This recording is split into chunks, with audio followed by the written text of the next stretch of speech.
I see my name in shining lights. Yeah, a different city every night. Oh, I swear the world better prepare for when I'm a billionaire. It's time to get down to business on the weekend's #1 business program. Known as the King of Networking, your host, Shalom Klein, has worked with thousands of entrepreneurs and created countless jobs. So, to success, let's get down to business. And indeed, we're all about small business, jobs, and entrepreneurship and business. We talk a lot about business here. You're on with Get Down to Business, and I'm your host, Shalom Klein. Remember, you can always download podcasts from Get Down to Business on my website at shalomklein.com. And while you're there, don't forget to follow me on Twitter at Shalom Klein. It's going to be a jam-packed week of content and information you will not want to miss, so let's jump right in. I'm very, very excited to be joined by Simon Severino, who is a mentor, an investor, and an advisor to B2B teams. That's business to business. And he has been in entrepreneurship, I believe, for a little over 19 years and has worked with quite literally hundreds of business to business teams around the globe. Simon Severino, welcome to the program. Hello, everybody. Excited to be here. Absolutely, absolutely. So I know you've done a lot of things, and you've helped many businesses double their sales. He focused on a tactic called ROL, Return on Luck. We're going to talk about all of those things, but I'd love to get to know the person behind the microphone. Simon, how did you become so passionate about entrepreneurship? You know, I don't know if it's you fall in love with entrepreneurship, or rather, you are so utterly unemployable as an entrepreneur that at some point you start your own thing. That was my case. Utterly unemployable. I had a song dancing inside of my chest. It wanted to get out, right? Friedrich Nietzsche says, if you have a star which is dancing inside of your chest, you cannot do anything else. You have to sing that song. So that was my way. After being in global consulting for years, I then said, all right, hey, there is this song inside of me. I need to sing this song. And the song, I didn't know exactly how to sing it, but I had a feeling. I said, if I'm an entrepreneur, I don't want to book the current consultants, the current business coaches. I need something else. And it's not there. So I have to build it. This is how you start being an entrepreneur. Oh, yeah, no, that's definitely the transformation over here into entrepreneurship, which is great. So let's talk a little bit about your background. Let's talk about the Strategy Sprints consulting firm and what you do, which, by the way, I believe is also the name of your fantastic book, Strategy Sprints. Tell us a little bit more about that. Yes, I keep things simple. So my company is called Strategy Sprints. We have only one offer. It's the 90-day Strategy Sprint. And I have a book. It's called Strategy Sprint. Guess the name of my YouTube channel. I can guess it, Strategy Sprints, which of course we'll send all of our listeners to you in just a little bit. But so who is your sort of ideal profile of who needs to read the book and who needs to get in touch with you and your team on the consulting side?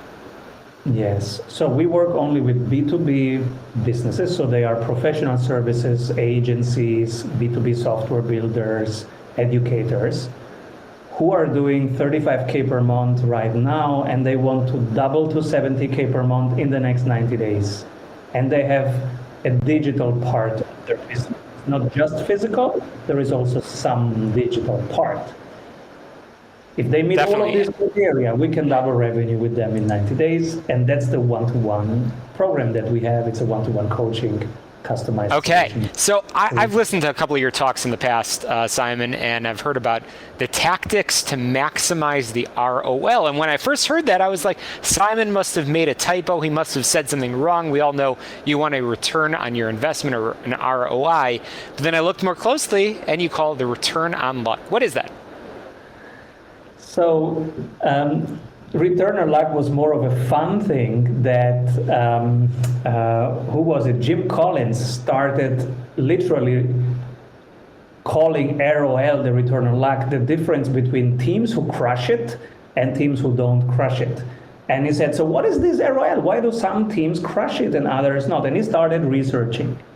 Now, I'm not a researcher, I'm a practitioner. So I see every day dozens of teams, and some win and others lose. So I continued this exploration because I'm also very curious to see, okay, what are the things that they do differently?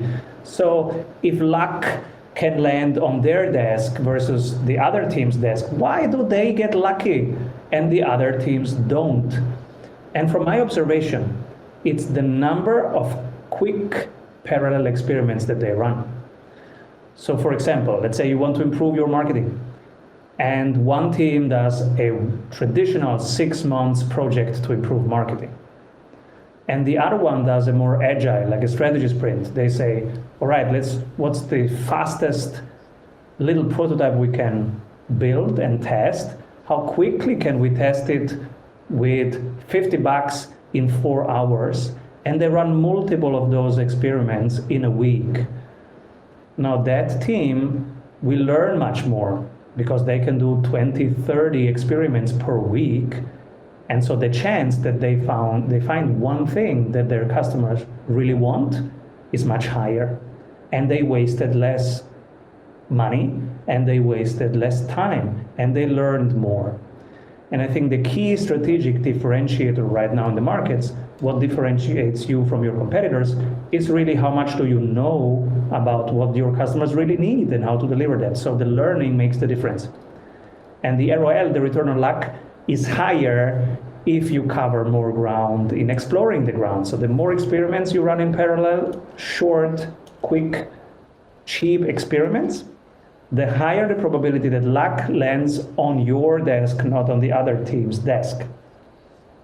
Definitely. Again, I'm chatting with Simon Severino from Strategy Sprints Consulting, from the author of Strategy Sprints as well. And we've been chatting a little bit about the sort of the framework. It's helping so many business owners improve operations and sales. Simon, all it takes is to Google his name and see all of his many talks, including recent TEDx talks, some really fantastic things.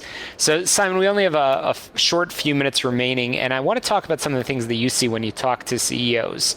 You talk to a lot of business owners, including many like those tuning in to Get Down to Business. What are some of the habits that you see, and what's the homework assignment that you want everybody tuning in to put into action in the week ahead? 95% of the things are not in our control. So the sales of this month is not in your control. Supply chains are not in your control. The stock prices are not in your control. Material availability is not in your control. So what is actually in your control? It's just 3 things: the daily habit, the weekly habit, and the monthly habit. And so we help people focus on those.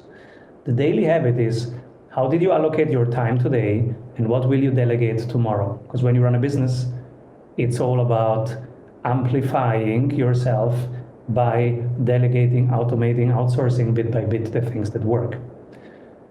The weekly habit is, what are the 3 numbers that will tell you you're moving forward in the right direction at the right pace? So what's the 1 marketing number, the 1 sales number, the 1 ops number that you want to have every week reported in a simple way, in a visual way? And then the monthly habit is, where are we winning against our competitor? Where are we losing?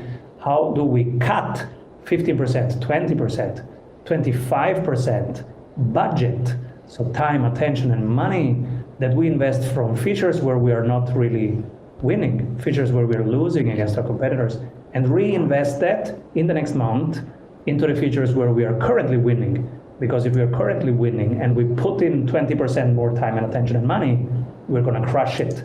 And that creates, again, strategic advantage. And we are called strategy sprints because we look at strategic advantage, because that's what you want to have. Absolutely. Well, I've certainly learned a lot in our conversation. Simon Severino of Strategy Sprints. I know you've got a lot more to share than we were able to pack into our couple of minute conversation. I certainly want to make sure all of our listeners can pick up a copy of the book, get in touch with your consulting firm. Again, easy to remember, Strategy Sprints. What is the best way to get a hold of you and find a local copy of your book? So the book Strategy Sprints can be bought on Amazon. And if you buy it, please leave me a review, because I'm literally really curious to hear your experience. And also Amazon loves it and then says, oh, this is relevant, and tells it other people. And if you want to find me, I hang out at strategysprints.com, and I'm happy to answer questions that you have or help you create a game plan if you want to improve sales and improve operations. Strategysprints.com. StrategySprints.com. Simon, Severino, thanks so much for sharing your expertise with our listeners. Certainly learned a lot in our conversation. StrategySprints.com. And the book is also called Strategy Sprints. We've got a quick break over here, and when we return, we're going to continue our conversation all about small business, jobs, and entrepreneurship. You get on my website, ShalomKlein.com. That's where you can download the past 9+ years of shows all about small business, jobs, and entrepreneurship. Get on your favorite podcast app, subscribe, rate, review, and share, and you won't miss a single episode. Quick break. Don't touch that dial. We'll be right back.